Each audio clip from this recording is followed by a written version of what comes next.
আল্লাহ আপনাকে একটা আকল দিছে, বিবেক দিছে, আপনি দেখবেন কোরআন এবং হাদিসের সাথে মিলে কোনটা আপনি সেটা করবেন, আপনি চেষ্টা করবেন উদ্ধার করা। এরপরে যদি আপনি ভুলটা করে ফেলেন, অর্থাৎ আপনি চেষ্টা করে সঠিকটা উদ্ধার করতে নাও যদি পারেন, আল্লাহর কাছে কি হবে না, পাকড়াও হবে না। কিন্তু আপনি যদি হুজুরদের দোষ দিয়ে দেন, হুজুররা এক একজন এক এক কথা বলে, দুধ নামাজই পড়ব না, এটা কোনো বুদ্ধিমানের কাজ হতে পারে না। আলেমরা সব একসাথে হয়ে যাবে, একমত হয়ে, এটা কোনোদিনই সম্ভব না। এর মধ্য থেকে আপনি কোরআন এবং হাদিসের আলোকে গ্রহণ করবেন। এখন আবার আরেক মুসিবত আছে, এটা বললে বলবে হুজুর আমরা যদি কোরআন হাদিসই বুঝতাম তাহলে তো আলেম হয়ে যেতাম।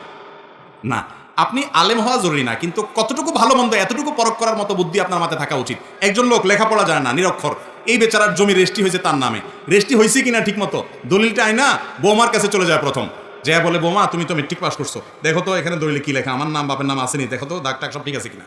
চেক করার পরে বৌমা বলার পরে কয় আরে মহিলা কি বললো না বললো, আরেকটা পুরুষের কাছে নিয়ে যায়, আরেকজনের কাছে নিয়ে যায়, যায় কি যায় না? নাকি এই লোক বলে যে আমি তো দলিল টলিল লেখাপড়া এসব জানি টাই না, আমি দরকার নেই আমার সমস্যা, এসব বলে।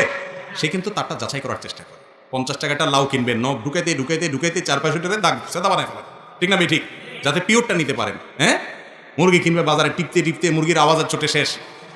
আপনি ভালোটা কিনতে চান, ঠিক না?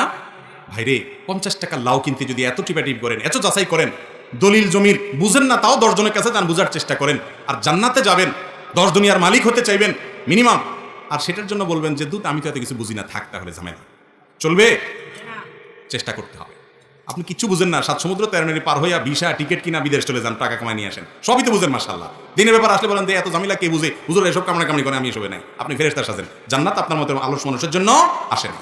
চেষ্টা করবো তো সঠিকটা উদ্ধার করার, বিবেক খরচ করতে হবে। এই বিবেক শুধু জমির দলিল বোঝার জন্য না, এই বিবেক আল্লাহ দিয়েছে শুধু লাউ টিপার জন্য না, এই বিবেক দিয়েছে আল্লাহ তাআলা আপনার ভালো কোনটা মন্দ কোনটা বোঝার জন্য। আলেম ওলামাদের মধ্যে কে কোরআন হাদিসের আলোকে বলে, কে মন গড়া বলে, কে বেদাতের দিকে ডাকে, কে সুন্নতের দিকে ডাকে, কে শিরকের দিকে ডাকে, কে তাওহীদের দিকে ডাকে, এতটুকু বোঝার মতো কমন সেন্স আল্লাহ আপনাকে দিয়ে রেখেছেন, এটার ব্যাপারে কোনো আপত্তি চলবে না। আল্লাহ আমাদেরকে বোঝার এবং আমল করার তৌফিক দান করুন। এক